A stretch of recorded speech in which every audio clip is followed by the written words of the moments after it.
Hello and welcome to iCatholic. I'm Wendy Grace. Well, the Synod on Synodality has recently come to its conclusion after 3 years when Catholics from all over the world contributed to their process. And joined with me in studio is someone who has been involved with the process from the beginning. She is the General Secretary of the Irish Synodal Pathway. It's great to have with us Julieann Moran. So you're just back from your time in Rome, and so the final document was presented. As I said, it's been years in terms of being put together. What was the synopsis of it all? You had a big surprise when the Pope addressed you on one of the final days. We did indeed, Wendy, and we were invited into the Synod Hall for the Pope's address, and it was a huge surprise to hear from the Holy Father that he wasn't going to be issuing what they normally call a post-synodal exhortation, so a document that would be presented to the Church and the world after a synod. Usually he reads the big document and then he reflects and goes, here's my reflection on it. Exactly. And he adds to the learning that came from the Synod of Bishops. But on this occasion, he said he wasn't going to be doing that this document that was finalised on that day is the document from the Synod, and he wanted everything in it implemented immediately. So that was phenomenal. It was historical, in fact, to be in the room exactly when that happened. It was a once in a lifetime to be present to hear that. And as I say, it'll be something that we'll probably look back in time in 50, 60 years, say, do you remember when Pope Francis made this phenomenal change? Well, it's probably a message in a way, because so much of this process was about the laity, wasn't it? You know, bringing people, lay Catholics from all over the world were a huge part of this process in terms of what their hopes and dreams for the Church were, what their concerns were.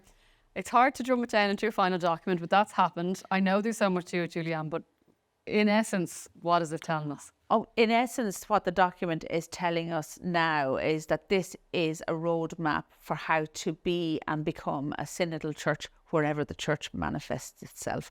Really, it's concrete. There's things to implement in this document straight away. The formation of parish pastoral councils, diocesan pastoral councils, the formation of good finance councils. And in this document, it's outlining sort of how to become synodal, the need for formation for everyone for mission, priests, religious, bishops, laymen, laywomen, anybody and everyone that's involved in any way in church life, formation. The need to begin to learn what it means to be truly a discerning group of people, whether it's in a parish or a diocese or in a smaller ecclesial movement, how to actually go about holding a discernment.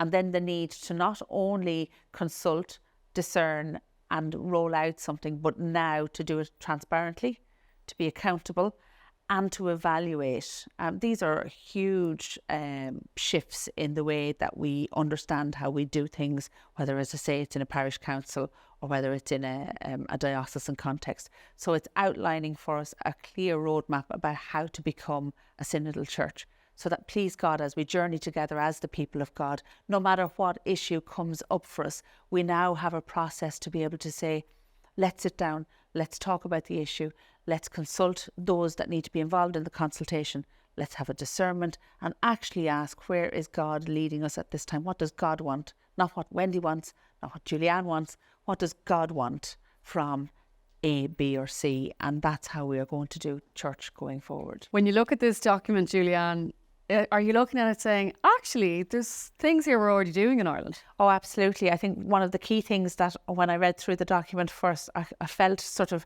a little bit of pride, if we're allowed to have that, at two things. One of the things that the document calls on is formation for people to truly begin to learn how to discern.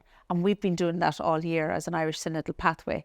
The other thing that was key was it said it was really important now that we train people in facilitating our conversations and our meetings and our consultations. And I went, wow, we've been doing that all year as well as an Irish Synodal Pathway.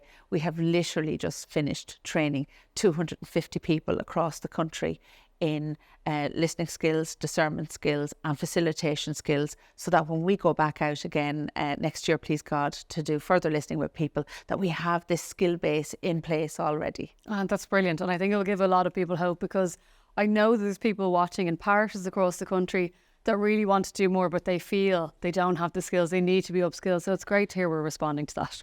It sounds like, Julieann, you're really hopeful with what this document has. I think it's really interesting that you're talking about the grassroots nature, because as you say, this isn't kind of a top-down process saying this is how you should do things. It's people saying, here's our experiences, let's use them to make the church better from a grassroots perspective, as you say.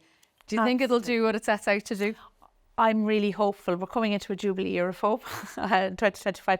I'm actually really hopeful about that if we can get some of these concrete steps in place, that we will do better at listening, that we will do better at consulting, we will do better at discerning, and therefore we will do better at understanding how we preach the good news of the gospel into the contexts and the lives and the lived realities of the people that we are in contact with on a daily basis, that we will do all of that in new and better ways. So I'm really hopeful about that.